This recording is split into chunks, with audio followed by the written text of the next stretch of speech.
Colin. Hi, Mark. Hi.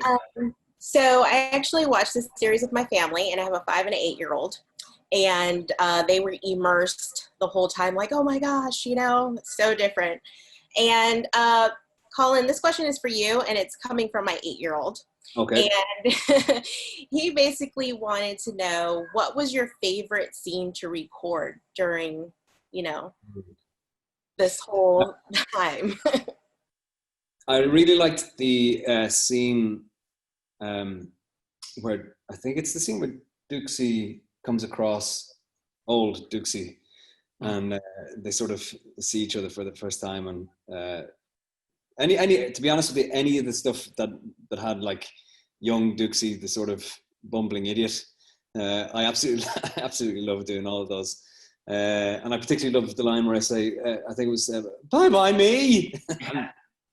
So they were any of those scenes with that young Duxie were great.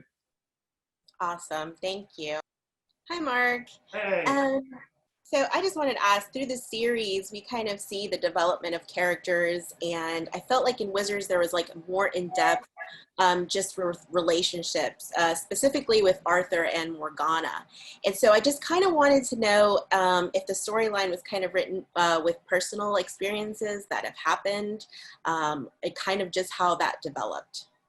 Yeah, thank you for, first of all, for your kind words.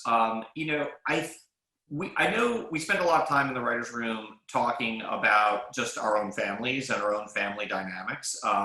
The Arthur Morgana relationship is, we all have family, and, a lot of us have siblings, and, so there are times when those relationships are kind of, fractured and frayed.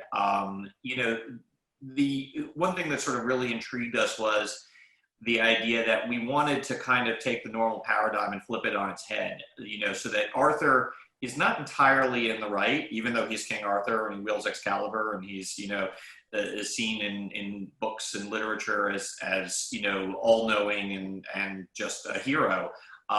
We want to kind of, present him as kind of having a prejudice, against magic. And it's a prejudice that he comes by somewhat, honestly, in the sense that, he blames magic for, the death of his wife.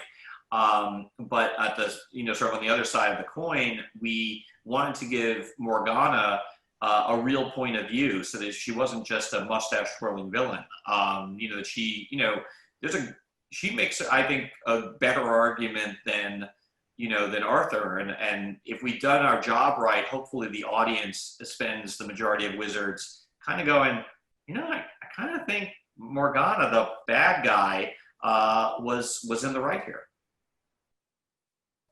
Great. Thank you so much. Thank you. Hi, Colin. My question is for you. And I was just curious because I know you're a dad.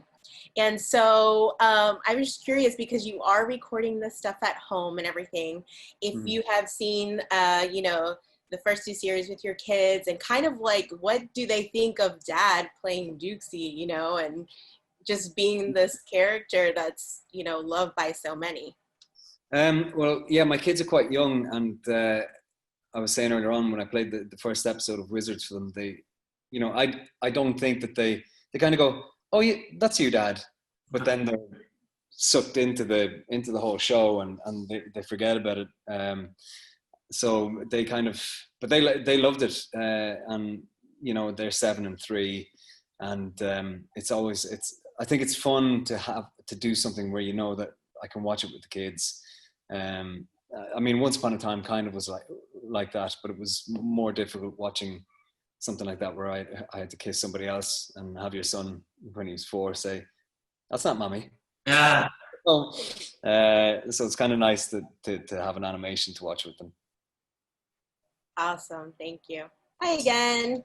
So Mark, this question is for you. In this series, we have a couple of new characters, such as Archie and Callista and everything. And so I was kind of wondering, when you guys kind of casted like Alfred Molina and, James Faulkner, were you guys kind of making these characters with them in mind already? Or was this something that you know, after the character was developed, you were like, we would like to cast, you know, these people to voice these characters?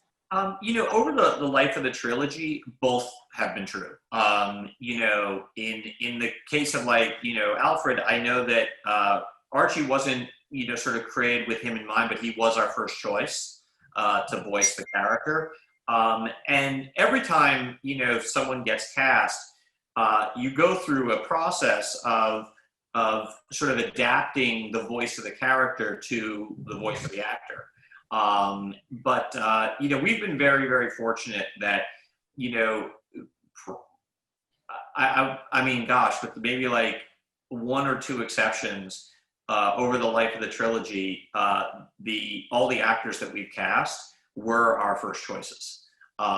You know, and in some cases, the characters were sort of created with an actor in mind. In other cases, it was like, okay, we created this character. Now let's come up with a list of actors. You know, but it's always those two things are always, they're either, you know, overlapping or right next to each other. Awesome. Thank you so much. Thank you.